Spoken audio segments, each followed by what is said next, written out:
I'm in I think the overweight category based on BMI. But then if I look at on a DEXA scan, what my actual total body fat percentage is, it's way under the population average. And so BMI for me is not a useful statistic. And it would say that, I'm at risk for metabolic syndrome when I'm really not. And I was on the low end of BMI 2 years ago.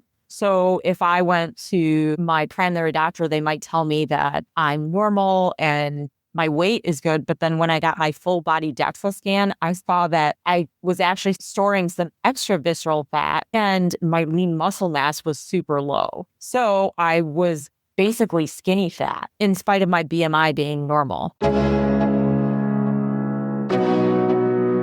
Welcome to MD Longevity Lab, where we're playing the long game. This is a podcast where science meets real life with expert insights, practical tips, and real-world tools to not only live longer, but live better. Our aim is to radically change the way medicine is practiced and enable individuals to age gracefully, maintaining healthspan and vitality well into their later years. We're your hosts, Dr. Nisha and Dr. Vikas Patel, physicians, partners in life, and parents balancing work, wellness, and everything in between. Let's dive in.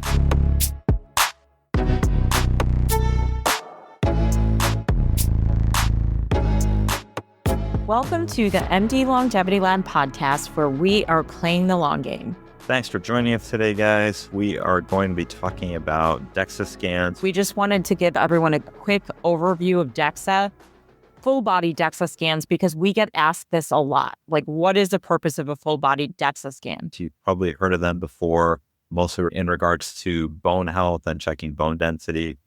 Yeah, but what if we told you this super quick 10-minute full-body scan can also predict your risk for heart disease, diabetes, future injury, and even early death? If you're serious about aging well, I think it's really one of the smartest ways to really get ahead and formulate a good plan for what you want to do moving into the future. So we're going to break down why DEXA should be a part of every adult's preventive health strategy. Yep, it's more than just bones. This scan shows you how much muscle and fat you have and where it's distributed.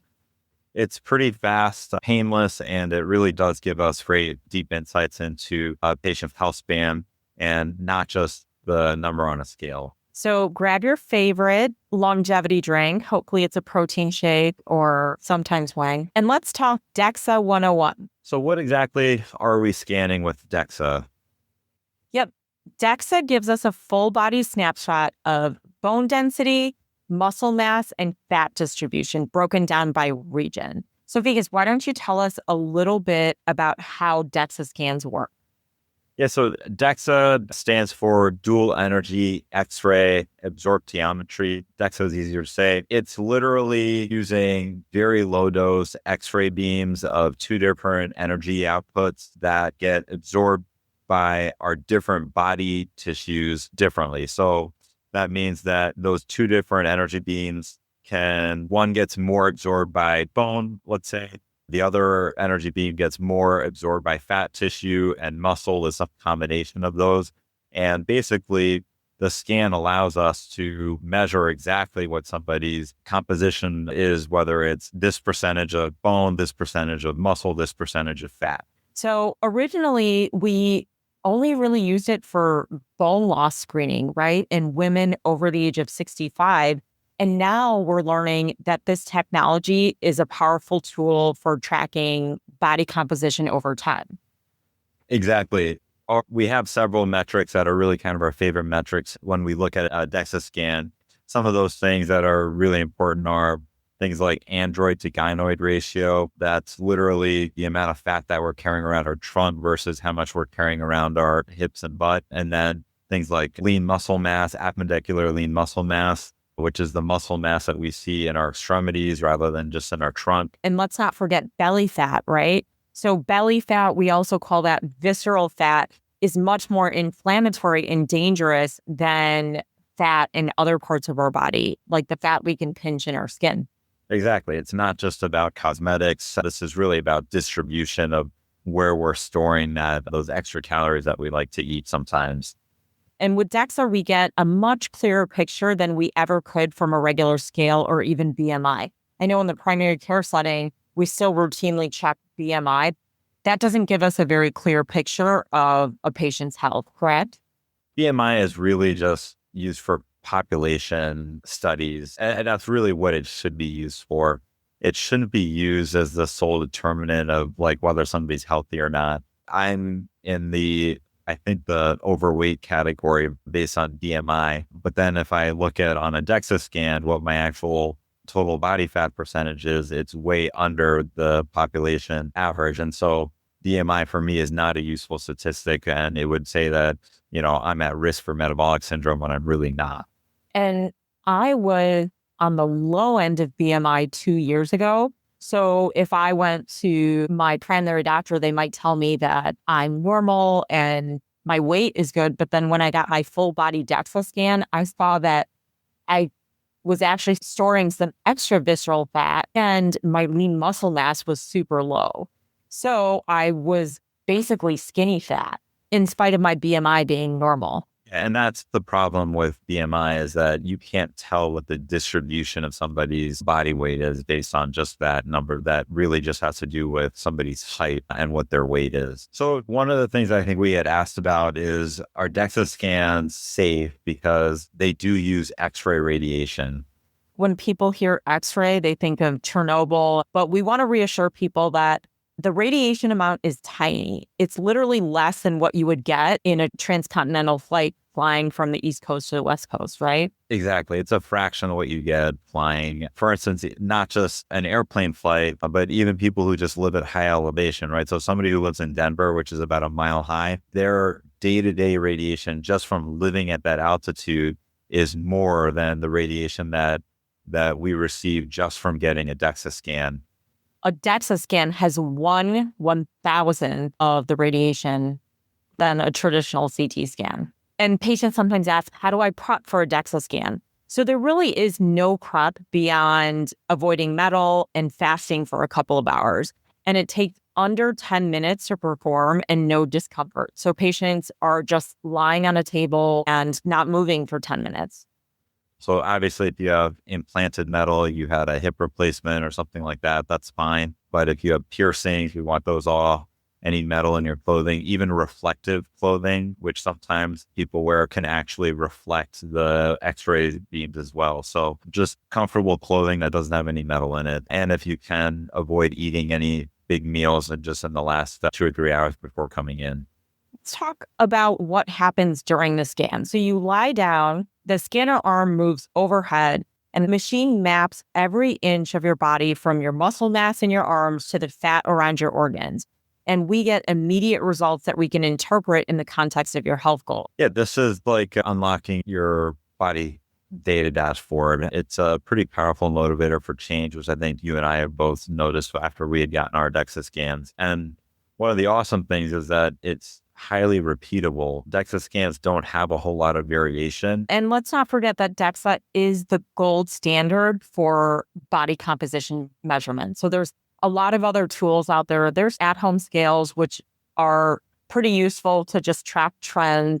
And there's some gym machines that you can go and get measured. But really, DEXA scan is the gold standard. So we get patients sometimes that bring in their gym results or their home scale results, and they're way off from their actual DEXA scan. We just have them still track their at-home measurements with those tools, but then we are doing the gold standard in office every 6 months, roughly. Exactly. We try to do them about every 6 months. Nisha's referring to scales that are using bioimpedance, which is they're running a very small electrical current through your feet on the scale. And then sometimes, especially at the gym, like the gyms have those in-body scales and send electric current through. So all of those modalities, basically, when they run a study on those, they're comparing those to DEXA scan. And so DEXA is the gold standard for figuring out what body composition is. The other bioimpedance scales are basically, they're running an algorithm in lieu of a direct measurement that DEXA does to estimate what they think your total body fat percentage is and what your lean muscle mass is. It's not super useful for figuring out, like, is this the exact right amount? It can be useful for trends. So if you lose 5 pounds, the trend on your scale at home, if it says that you reduce your body fat percentage by 3%, that's probably pretty useful information, but it's not going to be accurate at telling you, did you lose visceral fat? Did you lose fat in your arms and legs? It's not going to give you that kind of detail. Let's talk about why body composition matters. If you heard in one of our previous episodes, we talk about the importance of muscle health. So muscle mass is a powerful predictor of aging well. We often refer to it as the organ of longevity, and DEXA can pick up muscle loss early. So we don't really define muscle loss in the traditional healthcare setting until it becomes sarcopenia. Whereas when we're doing a DEXA scan on someone in their 30s, 40s, 50s, we can basically predict whether you're on that trajectory to be sarcopenic and have very low muscle mass to the point where it is really going to impair your function and health. And that's where it matters. I think you're right. There's two things that I think are really important here. One is that we're comparing you against you over time, and we're comparing you against the average person as well, right? So in general, our internal benchmark is that we want our patients to have, for their lean muscle mass to be at the 50th percentile or better for their age bracket and sex. So let's say that that's you and you are right at the 50th percentile. If from the age of 35 to 45 to 55, your muscle is decreasing over that period of time, and it's decreasing faster than the general population, then there's a big problem there, because we know that even though at 55, you may still feel like you can do everything that you want to do, you start becoming sarcopenic faster than the average person in your age bracket is. And that means that when you're 75, you're going to be the person who's really at risk for not being able to get up the stairs or not being able to get up off the ground. Yeah, and fat distribution matters too. Visceral fat is that fat around your organs, and it's more dangerous than the fat under your skin.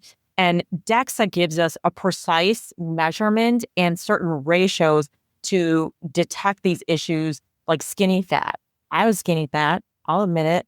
And it was really eye-opening to see some of that data. My BMI is normal, my labs are normal, but I'm on track to be metabolically unhealthy if I don't address some of these blind spots. And even athletes benefit. It can show imbalances, overtraining signs, or areas that need more focus. So this is for the average Joe and athletes too. I think one of the things that we've taken to heart from this, like that idea of skinny fat, if we're catching that you have a little bit higher visceral fat than you're supposed to, then right now your lab work might actually look totally fine because you're 35. But there's no chance that at 45 or 55, if the belly fat stays the exact same, that those numbers on your lab work are going to stay the same. The longer that you have the belly fat, the higher likelihood that it is that we start developing the sequelae of metabolic syndrome. Yeah, and that's why DEXA really should be incorporated into every preventative healthcare assessment, because this is going to pick up things like metabolic dysfunction before any lab test would. Yeah, and that's part of why we do this, right? We're really doing this to risk stratified patients. And one of those risk stratifications that we're looking at is early signs of metabolic disease and your risk for developing cardiovascular disease. So just as you said, that's where this really shines, right? Metabolic syndrome, as we discussed in previous episodes, is this combination of things that we know leads to early deaths for us and early disease: high blood pressure, high cholesterol, and insulin resistance or impaired glucose tolerance, which we ultimately call diabetes. More muscle equals lower risk of heart disease, stroke, and even death. Belly fat translates to insulin resistance, inflammation, and higher cardiovascular risk, even certain types of cancer, right? Exactly. And throw in there low muscle mass, and that also increases your risk of developing impaired glucose tolerance or for diabetes. We recommend all our patients that want to get a clear picture of their metabolic health to get a full body DEXA scan as well. So let's move on to the next point. So we want to talk about aging, frailty, and fall risk. Starting around the age of 30, we lose muscle mass and bone. So DEXA can track that decline early. Yeah, as we discussed, low muscle leads to frailty. Frailty leads to falls. Low bone means fractures. And together, that combination means loss of independence for us. So it's this vicious cycle, right? Like you start losing muscle mass, which causes you to lose bone mass, which causes you to not have good balance. And you ultimately fall and have this bad outcome of a hip fracture or a wrist fracture or a spine fracture.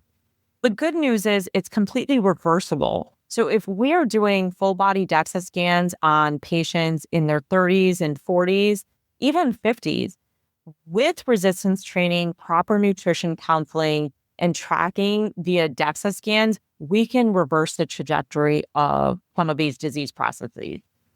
And we've seen this, right? We've seen patients regain strength, reduce their fall risk, and even build bone muscle mass, right? What was your initial lean muscle mass and where did you end up in 10 months of training? It was abysmal. I thought I was like top tier health because I exercise, I try and eat correctly. And then when I did my full body DEXA scan, it was a gut punch because it highlighted all these blind spots. And I remember at first I was pretty discouraged because I'm like, what do you mean on bottom 10th percentile for lean muscle mass? And my visceral fat is high and I have all these things to work on. Like, how am I possibly going to fix all this stuff? And a few tweaks in my workout regimen and my nutrition. And 1 year later, when I repeated my DEXA scan, I put on 5 pounds of muscle and lost 2 pounds of fat. And this wasn't a total overhaul with my exercise and nutrition regimen. It was just a few little tweaks. I don't think Nisha was exercising more than what she was previously. She was just doing it differently. She had a heavy focus on cardio exercise previously, and she just changed what she was actually doing. And that was enough of a tweak to do this. The goal, if we identify that somebody has low muscle mass, it's not that in 6 months we need to see it go from, the 10th percentile to the 50th percentile. It just means that now we know where you're at today. And if in 1 year you gain an extra 2%, right? Great. That means the next year you can gain another 2 or 3%, and the next year another 2 or 3%. This is playing the long game, literally. We just want to know where you're at so that we can figure out, do we need to make a change for the long run? And once we change that trajectory, then you're all fine. For me, the change meant switching from the 10-pound purple weights to really trying to lift as heavy as I could. And I did not start lifting heavy right away. I had to work my way up. But now I'm doing deadlifts and squats with over 100 pounds and I feel strong. So the byproduct of all this is, yes, your body feels better, but it was really reassuring to see on my DEXA scan how far I came in 1 year. You guys can't see this right now, but Nisha's flexing. It looks like I'm flexing because I just have so much muscle at baseline. Like I don't even need to flex and you could just see the muscle. I do tell Vegas, I'm like, oh my gosh, feel my quad. Feel how big this is. And he's like, you're still Indian. Like, you're good. It's like Iron Marine. Yeah. The other thing that we didn't mention, if you put on muscle, you're improving the quality of your bone because bone gets its stimulus to lay down more foundation from muscle contraction. So all of these metrics, they all go hand in hand. If you are doing exercise to increase your muscle mass, you will become more insulin sensitive. Your blood glucose will go down. You will put on stronger bone. Everything is kind of tied together and it all moves in the right direction. And DEXA is such a great way to track that progress over time. And I think it's very validating to see what's happening. Yep. And DEXA isn't a one size fits all. So we have some patients that are more obese. And so they are well muscle in that department. Their bones are fine, but their visceral fat is through the roof. And these are major red flags. So for those patients, we may put the resistance training on the back burner and focus on zone 2 training and reducing fat. So it's really a data-backed way to personalize your care. Just to kind of discuss some of the interventions that work. Part of what we did when Nisha saw what her results were was focusing on protein intake, trying to get pretty close to that 2 grams per kilogram of protein a day. And then the strength training aspect of making sure that she was finishing sets where she only had 1 or 2 reps left in her tank. She needed to be sufficiently fatigued enough that her muscles are like, oh yeah, I'm going to repair stronger for the next session. And that's one of the big keys in trying to improve those metrics over time.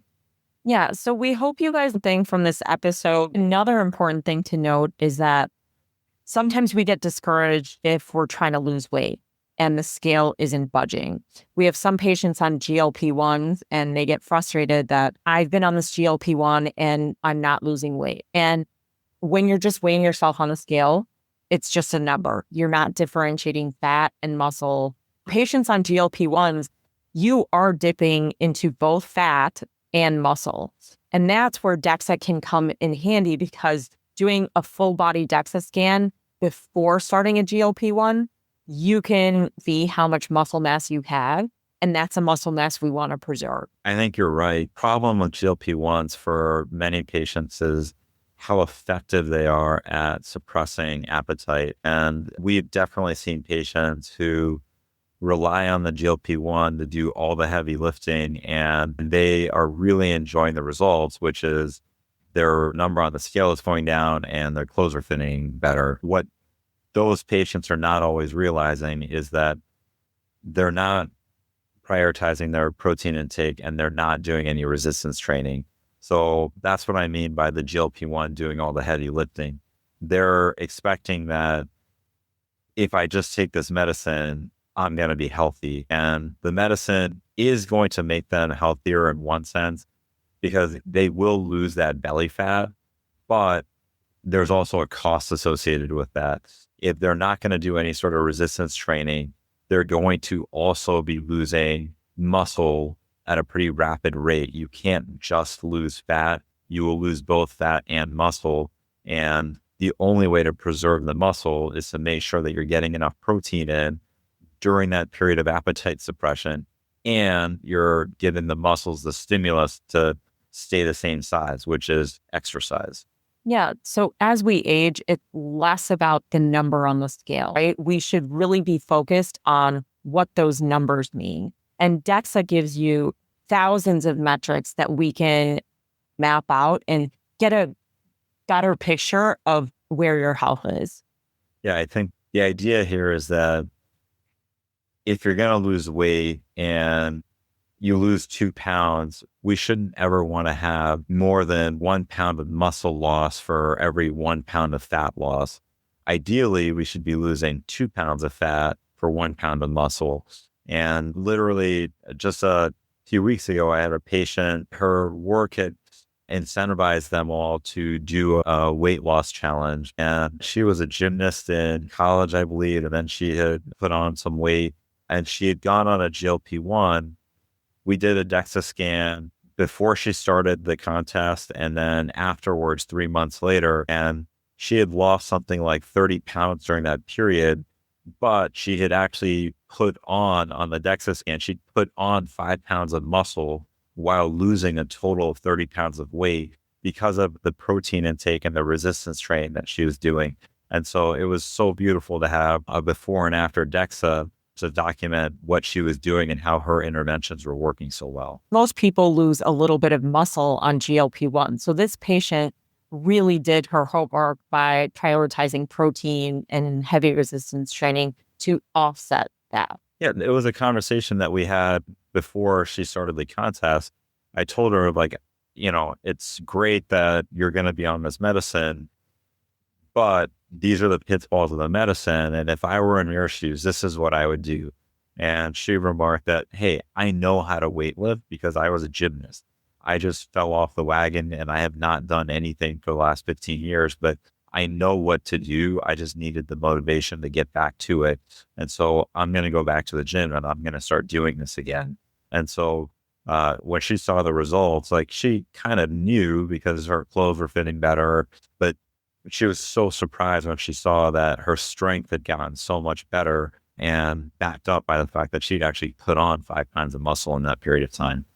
Yeah. And one thing I want to mention, we have some patients that are tracking their DEXA annually and they feel like the needle is moving super slow. Not losing muscle in 1 year is actually a win, right? Staying exactly the same, because naturally we lose muscle after the age of 30. So when patients are kind of bummed that they've been resistance training and they're not seeing these huge gains, we actually reassure them. And the cool thing is DEXA compares against people to your age group. So undoubtedly patients are better in that age category too. So even if the numbers haven't moved a whole lot, a bunch of your metrics will have improved. Yeah. If your appendicular lean muscle index has not changed, right? Let's say it was 8 and it stays 8 a year later. Well, what does that really mean? It means that you didn't lose any muscle, but your peer group did. And so relative to your peer group, you have done better than they have. So even though it may seem like I didn't make an impact, you clearly made an impact because you didn't have any decline when your peer group normally does. I always appreciated the gold star in school. I think most doctors do. Like, we always looked for the extra credit. And DEXA is such a fun way to be like, look, you're doing a great job. You are doing a good job. Going from failing to like an A- was progress. I had nowhere to go but up. So it was very validating. Yeah. So just in closing, DEXA does really give us a true snapshot of your health rather than the scale or BMI does. Yep. So it's going to help us catch issues early, tailor your interventions, and track your progress. If you're serious about aging well, I think it's really one of the smartest ways to really get ahead and formulate a good plan for what you want to do moving into the future. Yeah. And unfortunately, full-body DEXA scan currently is not something that's covered by insurance. It's an out-of-pocket test. It's worthwhile. And we tell our patients, just like you invest in your bank account or stocks, you also have to invest in your health because you're the only one that is in charge of it. Yeah, not as expensive as an MRI. While it may seem prohibitively expensive, I think this is one of those expenses that's probably just worth doing and budgeting in, because if you kind of just say, I'm prioritizing my health, I'm going to get this thing done once a year just to make sure that I'm always staying on track for the long run. Thanks for tuning in, and don't forget to share this episode with someone who needs to hear it. And until next time, stay strong and always keep playing the long game. Thank you for playing the long game with MD Longevity Lab. You can visit us at www.mdlongevitylab.com to learn more about how we can support you on your journey. Stay connected with us on social media at MD Longevity Lab for tips, updates, and behind-the-scenes insights. If you enjoyed today's episode, we'd love it if you subscribed, left us a rating, or shared it with someone you know who's also playing the long game. Thanks for listening. We'll see you next time.